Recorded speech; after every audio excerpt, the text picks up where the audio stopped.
Hey everybody, good afternoon. It's 4 o'clock. The market just closed here on the 28th of November 2022. It's Cyber Monday. Not a whole lot of really great things out there to buy, but I'm always here looking at the market. And what I want to do is I want to take a look at it with you guys today, just at the end of the day here, looking at how things are wrapping up.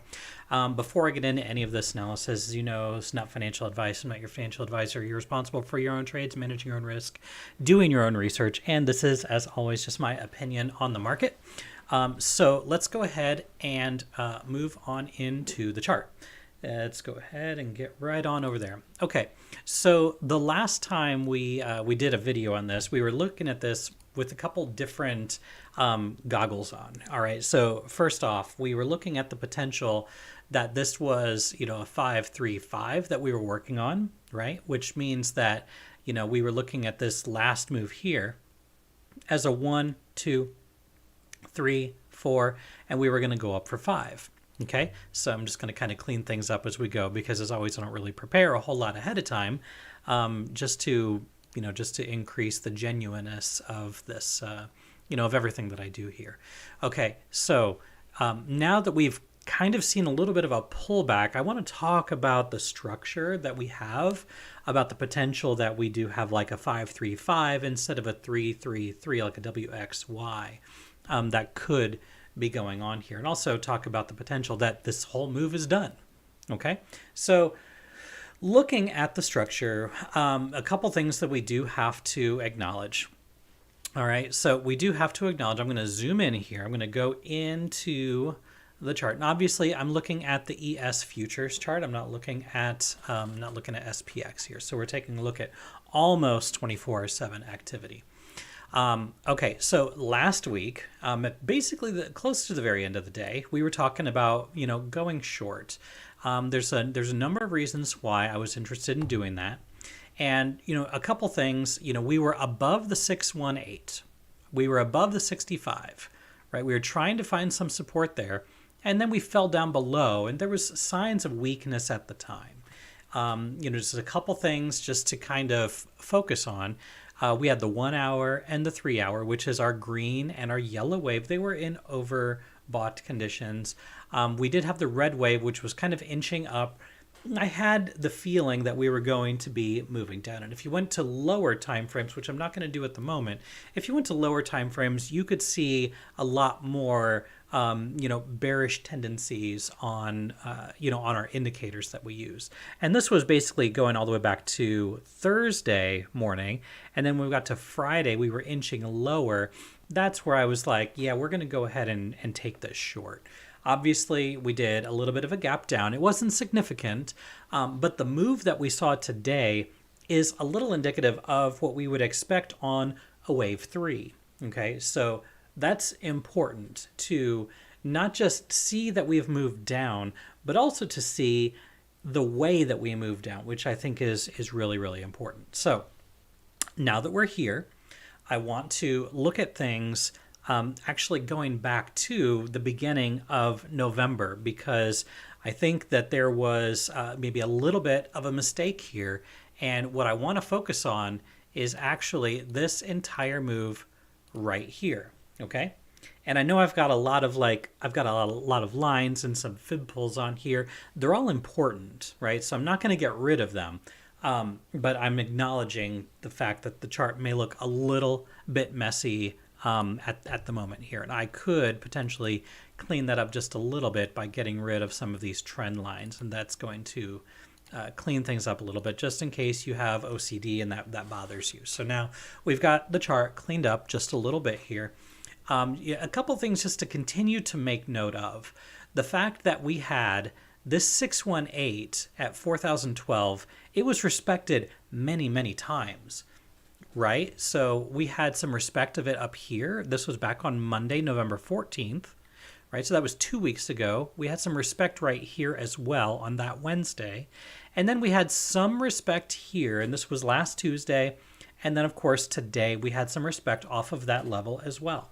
We tried to get above it. We pushed down. Now, 2 times We got above it. We weren't able to sustain above even the 65. And then, of course, last week we did get above the 65 even, but we came back down showing signs of weakness. But now, what are the mistakes that I'm seeing here? I want to provide some evidence that maybe we're done, right? So it's possible that this move is done, right? This corrective move from 3,500 to roughly 4,050, right? I think it almost got to 4,050. Maybe it was just shy. Oh, no, it went to 4,050.75. Okay, so if we want to take a look at this, I want to actually focus the most on the 5-wave move from here. All right, so we've got this 1, 2, 3, 4, 5. I see 5 waves there, and it's going to be really hard to convince me that that's not 5 waves. I think it would be really hard to convince anybody that has any kind of skin in the game with Elliott wave theory. It's going to be hard for you to convince them that that's not 5 waves down.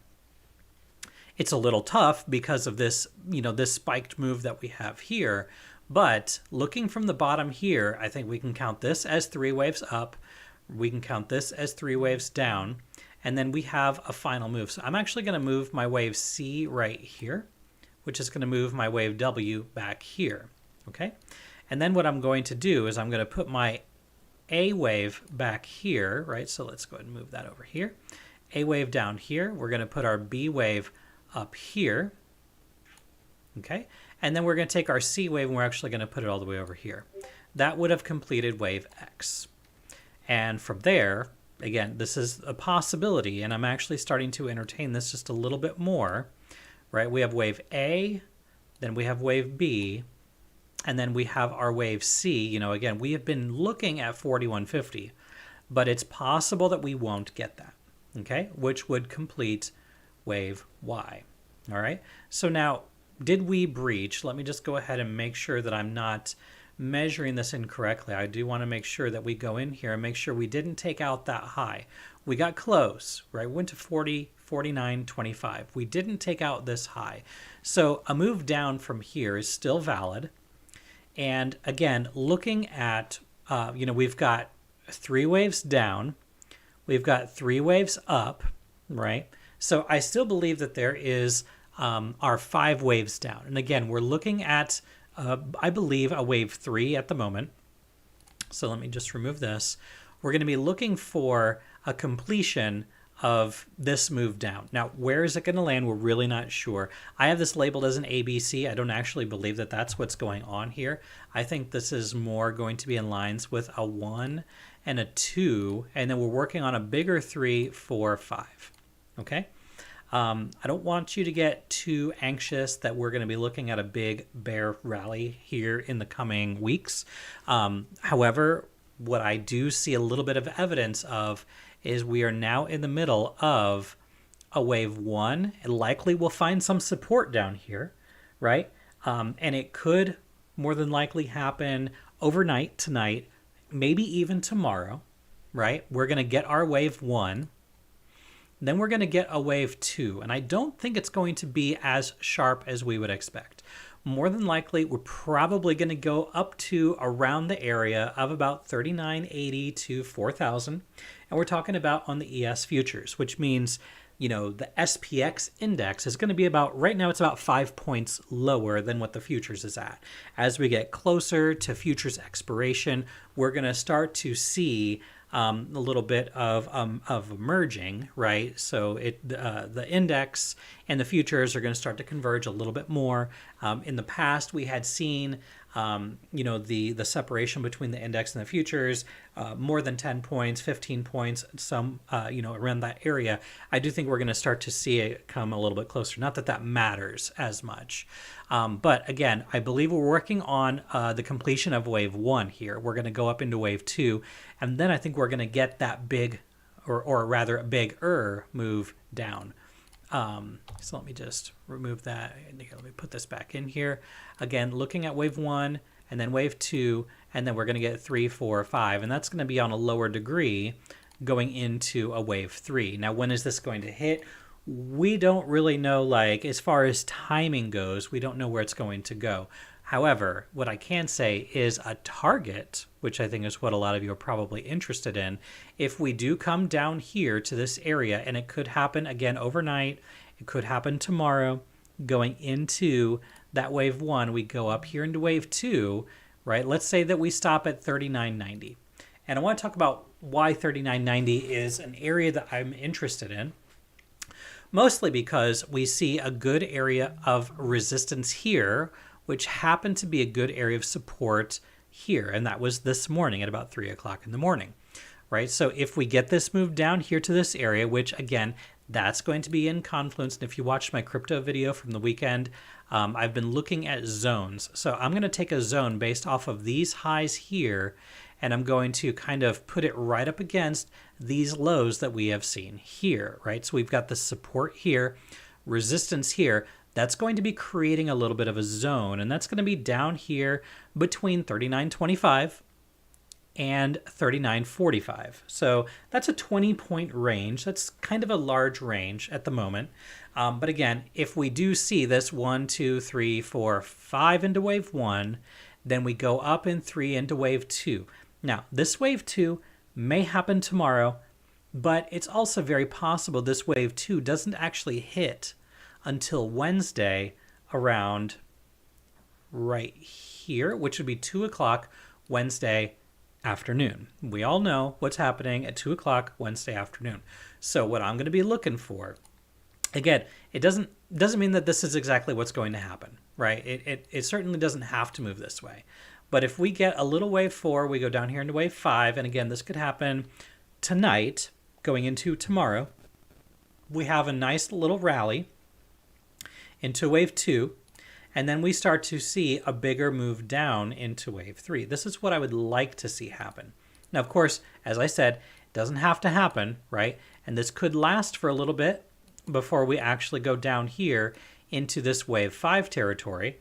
Now, the interesting thing about where I've got down here for wave 5, which is going to be right around 3,700, real interesting thing about this zone is, let me just go ahead and highlight this for a moment.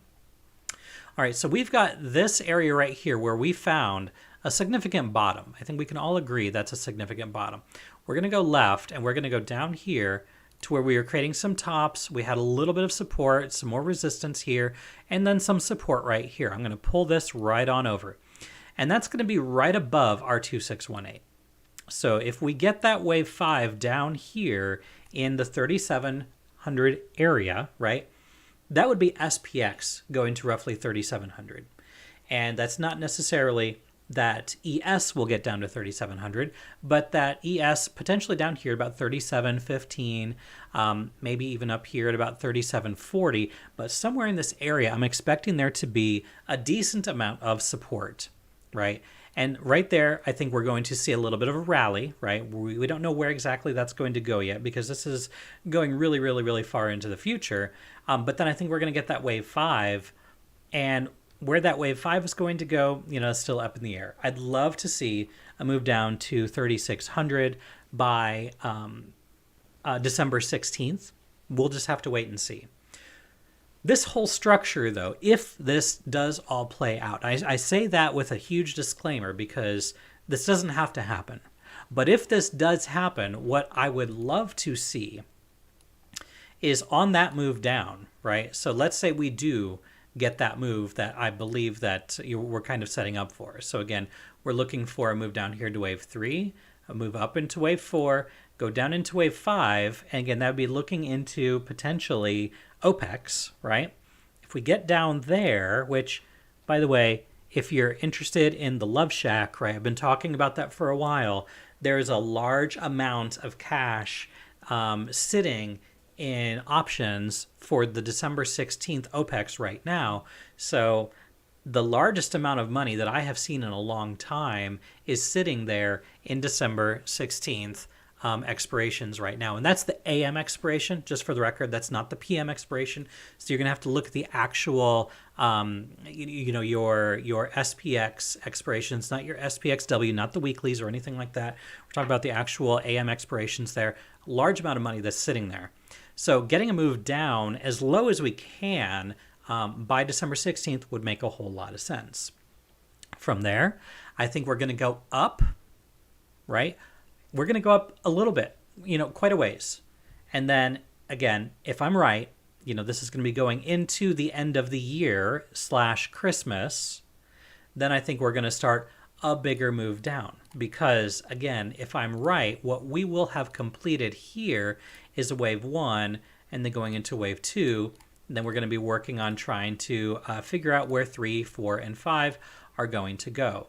So I'm just going to go ahead and mark this in this magenta color, because it's really trying to predict the future, and I don't want to do that too much, nor do I want to try and misguide anybody, right? Again, this is just my opinion on where I think the market is going to go. Not necessarily that it has to happen, but if this does happen from where we are right now, right? From where we are right now to where I think we're going to land even by the end of the year, right? So we're talking about this December 16th OPEX. That's a 365-point move from where we are right now. If you want to take a look at that from a P&L perspective, right? So there are ways to go short on the S&P 500 very easily. You can use inverse ETFs, right? So there are ways to do it on a 1x, 2x, or 3x leverage trade if you want to do that. But let's just talk about what that might look like. So if you wanted to take a short, there is an opportunity here for that. You'd be looking at a 2% stop loss. Okay, and the potential reward for something like this, if it was to go down to 3,600, you're looking at, again, about a 10% or 9% reward. Okay, so if you're taking this on, say, SPXS, just as an example, again, you always need to look at this for the risk that you're potentially able to lose versus the reward that you're potentially able to gain. So you always need to look at it from that perspective. And because of that, I want to point that out, that you're willing to risk 6% of your position. Okay, so focus on what your risk is. So again, I'm going to put this on here, right? So your risk is basically 77 points on SPX, right? That's about, again, just shy of 2% stop loss. That if we get all the way back up here and we take out both of these highs, well, then the structure has broken, and that is no longer a valid structure. For right now, this structure is a valid structure, right? So you're willing to risk 1.93% times whatever your leverage is on that ETF. If it's a 1x leverage, you're willing to risk 2%. If it's a 2x, that's 4%. If it's a 3x, that's 6%, right? And these are meant to be short-term trades, so you're going to hold them for like maybe a month, maybe 2 at the most. In this particular case, I'm only expecting this to play out over the next maybe 2 to 3 weeks. I'm not expecting it to be held longer than that. But the reward, right? Because, you wouldn't take a trade if you didn't have a good risk to reward ratio. And in this particular case, the risk to reward ratio is about 4.75 to 1. It's almost a 5 to 1 trade, which means you are potentially able to make $5 for every $1 you have at risk. That's a really good risk to reward profile. But in this particular case, looking at SPXS or SPXU or one of the other inverse ETFs that are out there, you're going to have to, figure out what you want to put at risk, which is going to determine what you are willing to lose. So if you put down $100 on a trade, right, and you are willing to risk 1.93% times 3, well, now you're looking at what would that be? 5.7%, right? Roughly 5.7% you'd be willing to lose. So if you're putting down $100 a trade, you are willing to lose, basically $6, right? But you're also potentially going to be able to make $27, right? So that's a significant risk reward. But are you willing to lose that $6 for every $100 you put on the line for an inverse, for a 3x inverse ETF? That is what you need to make that decision on. Is it safe to take any options here? I wouldn't do it right here where we're at. Ideally, what we would get is we would get our fifth move down, likely overnight, maybe tomorrow, but likely overnight. We're going to get that fifth move down, and then we're going to see a decent bounce. This is where I'd be looking to get into that. So if you wanted to take an options trade, and honestly, spreads are probably going to be the safest here, right? So again, we're looking at this from the top. We're looking at like a 1, 2, 3, 4, and then working on that fifth wave, right? So 1, 2, 3, 4, 5 down here into that wave 1. Let me fix the color here just to give it a little bit of a different contrast so we can see it a little better. And we're going to give that our lowest degree. So we've got, nice little 5-wave structure down. 5 waves, it could be done. Right, it could be done, and we start to see that retrace now. But if it gets down here into this area, let's just say in a perfect world it gets down there to right around 39.41. Again, what we're going to be looking for is the retrace of that move. So if we get down there to roughly 39.41 or so, we're going to be looking to find a move that's going to take us down to, or up to rather, about 39.95 if we do get down there to 39.41. Getting up here to the 50, maybe the 618, which is going to be right there at about 4,008, right? That would be a good retest of 4,000, by the way, for SPX. If we did go all the way down here and we saw that retrace to the 618, right? So if we saw this go up higher, that would be even better in my opinion. That would be an area that I would be interested in getting into maybe a put debit spread or even a call credit spread is potential that you could be looking at right there. I wouldn't do it right here because, again, obviously you are still able to trade some options right now, even though it's after hours. Going into tomorrow, if we do get that upward move, any put spread that you would get into, it's going to start decaying, and then you're going to start getting worried. And I'm just saying that it's probably better to wait right now. Probably better to wait. And I would also, advise risk warning on the risk of using options as well. If you're not already familiar with how options work, I wouldn't just jump right into them because they are extremely risky, and it's very easy to lose a lot of money on options if you're not sure what you're doing. Lifeversity has a question here on account on Bitcoin. I'm not going to get into the chart on Bitcoin right now, but what I will say is Bitcoin's likely going to follow a similar path, but likely not as steep as what we're seeing here. Now, Bitcoin has been showing resilience against the S&P 500, and that was also true today. When Bitcoin was going up, while the S&P was going down.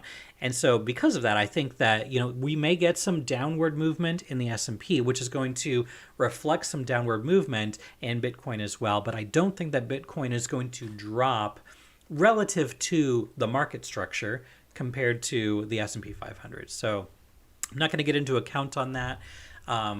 But that's just my general opinion on Bitcoin. I do think it is going to be a little bit stronger, even though Bitcoin may create new lows for the year before the end of the year. I don't think it's going to be as dramatic as what could be happening here on the S&P 500 going into the end of the year. But again, last but not least, this is the last thing I'm going to say here before I end the video. Tried to keep it as short as possible today. I do think we're going to have just kind of a continued movement down into OPEX, right? So again, we're talking about December 16th. From there, I think the markets will have sort of equalized on the call put ratio a bit, and we're going to probably see a rally into the end of the year. Now, where that wave 4 goes, we'll just have to kind of take it one day at a time, right? We're now talking a month in advance, and I'm not really too interested in getting that far out, right? So I'm expecting that move down into the end of the year. How far up that goes, we'll just have to cross that bridge when we get there. But again, all in all, down into OPEX, up into the end of the year. From there, we'll make a determination of where things go. Okay, guys, I'm going to go ahead and end it here. If this video did help in any way, shape, or form, you know the deal. Like, subscribe, share. If you need access to our Wave Master indicator, if you need access to our trade ideas, both equity and options, maybe talking about spreads, if you want some education on Elliott wave theory, we can help you out with all of that on our Discord. You can find all of that information on BitDoctor.org. And for a couple more days, for new users, 50% off the first month using the code BF50. You can also access that on BitDoctor.org. And last but not least, wherever you are in the world, I hope you're having a good day, good night, and a good evening. Take care, everyone.